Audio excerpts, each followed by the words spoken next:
hope you don't mind. We are taking it all tonight. Just walk away, we will conquer it all. Hello, Internet, and faithful watchers of Barbara Wargaming. Today we have an unboxing of something very special. We have, in my hands here, a core game of some sort in a big brown box. It's an instrument, so I'm going to cut it open and I wonder what it could be. I wonder what it could be, an airplane It or... looks like it's from Games Workshop. Oh, this must be the new 2-player starter pack for Privateer Press. Oh, that's what it is. Yeah. I hear it comes Oh, with what? I didn't order bombardiers. one of these. This isn't what I was talking about. Oh god. I thought that was supposed to be from Spartan Games. Yeah. Oh. So here we have the shiny box of Dreadfleet with beautiful, beautiful artwork. This, for once in Games Workshop's career, they actually don't have like two armies duking it out on the fucking cover. They don't have two Space Marines duking it out of the front cover. So beautiful cover art. I have this in the background of my computer for a while. You can see the beautiful contents in the box in the back. A little bit of fluff and whatnot. It's just loads of stuff. It's just loads of stuff. And we're going to see those loads of things right now. Let's see what's inside this actually 5-pound box. Yeah, it's pretty hefty. Full of stuff. Oh. Look at all that plastic. Let's get a good whiff of it. It smells like release agent. Oh god, that's good stuff. So here we've got, you know, the sails sprue. It appears to have all the sails for the ships on it, obviously.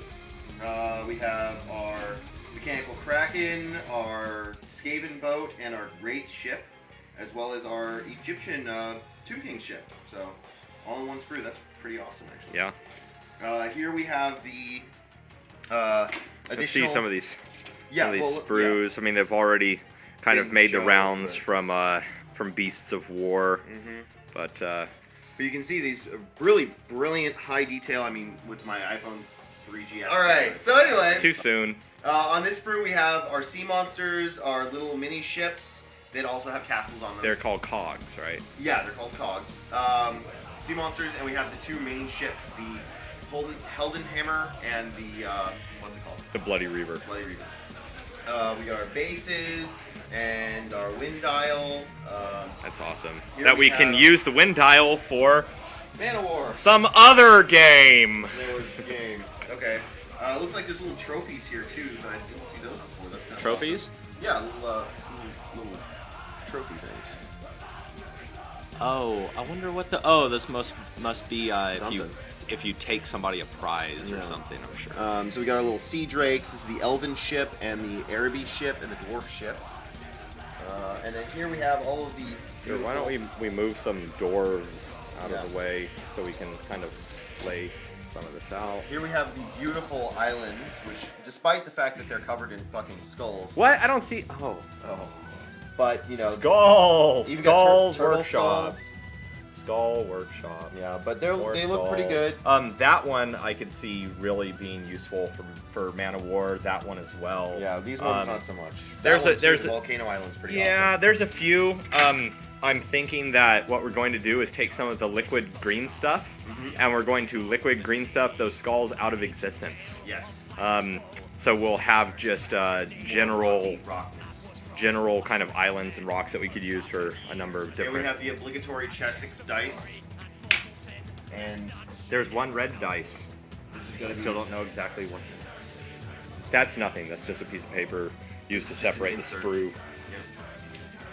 Alright, we have our beautiful sea mat, which I'm actually going to pop out here, because this literally right here was probably the biggest and best thing for them to come with this. It's really... because it's multi-purpose. It looks really nice. We'll be able to use it for many, many games. Yeah, Dystopian Wars, Man of War. I don't really have a desire to play Uncharted Sea. I just play Man of War. But so we have this. You can see it's pretty big. It's 5 foot by 3.5 feet. Hey, so and it looks beautiful. Already. That looks pretty. What's the material? Let me feel that it's real polyester. Quick. It's polyester. But it's pretty smooth. Well, polyester don't wrinkle, son. Yeah. So you know. I've heard reports that the ships slide gracefully across it. Ah, that'll be another good good reason. That's cool. Pretty awesome. It means we don't need to get them now we don't have tools in our group, so we don't need to buy reusable sheets anymore. So let's see what we got here. Card sleeves. What's a card sleeve? Wow. They Actually, have... I think they're baggies. I don't think they're card they are sleeves. baggies. No, Damn it. Games Workshop wouldn't put like Fantasy Flight card sleeves in there. So we got our ship cards here. Looks like the order cards. Here we have some special Those are like cards. wound and wound token special First, action the cards. Undead Mariner. And then here we have more wound counters. Avast. Avast. And then here we have our beautiful... Except we'll just be using miniaturized Warhammer Quest dice for wound counters. Pretty much. Because we don't want to replicate the same issues that Man of War had.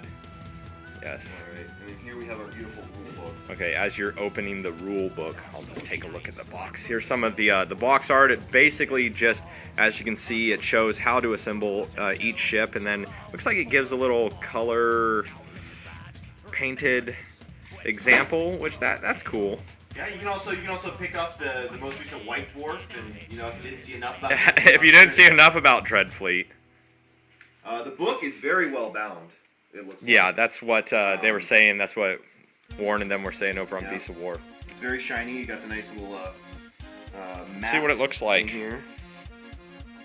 So the map, where's the Sea of Claws? Oh, wait. Wait. This isn't set in reality, I forgot.